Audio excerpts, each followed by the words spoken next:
1/3 smaller than its cousin, giant sinkhole in the Sari-Sari-Nyama Tapuri in Venezuela.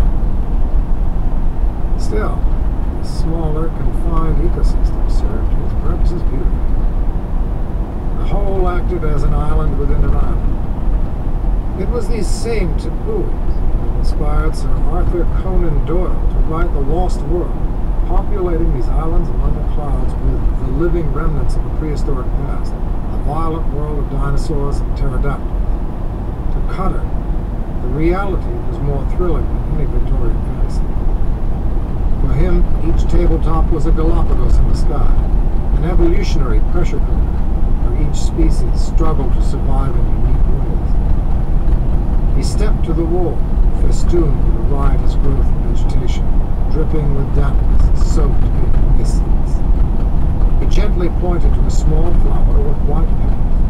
Its tendril-like leaves were covered by tiny stalks, each tipped with a glistening, sticky drop. "Can you name this one, Jory?" He sighed. "That's easy, Papa. That's a sandu. Door. Cutter smiled and finished for the boy. "Drosera."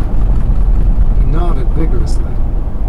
"They catch ants and bugs and eat them." "That's right. Such plants were the foot soldiers of the evolutionary war up here, evolving distinctive survival strategies to compensate for the lack of nutrients and scarce soil found atop these tapuis, becoming carnivorous in order to live. And it wasn't just sun tubes, but also bladderworms, pitcher plants. Even some bromeliad species have developed a taste for insects on this island in the sky. Nature is the ultimate innovator. Sometimes nature needs a hand. As midnight struck, a soft phosphorescence glowed along the walls, flowing from the top toward the dark bottom. Jory clapped his hands. This is what his son had come to see.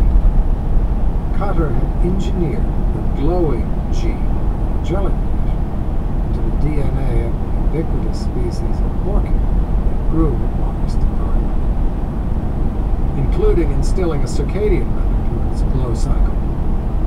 Besides the pure beauty, the design offered illumination at night for the workers who tended to this unnatural garden. Not that my creations need much nurturing at this point. "Look, Papa, a frog." Jory went to touch the black-skinned amphibian as it clung to a vine. "No, no!" Cutter pulled the boy's hand back.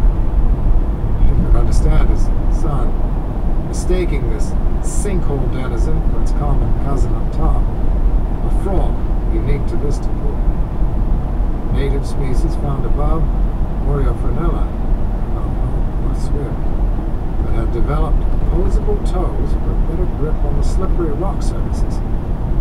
But the specimen here was not native. Remember? Cutter warned his son. Down here, we must be careful. This frog had a potent neurotoxin engineered into the glandular structure of its skin. He had culled the sequence of genes from the Australian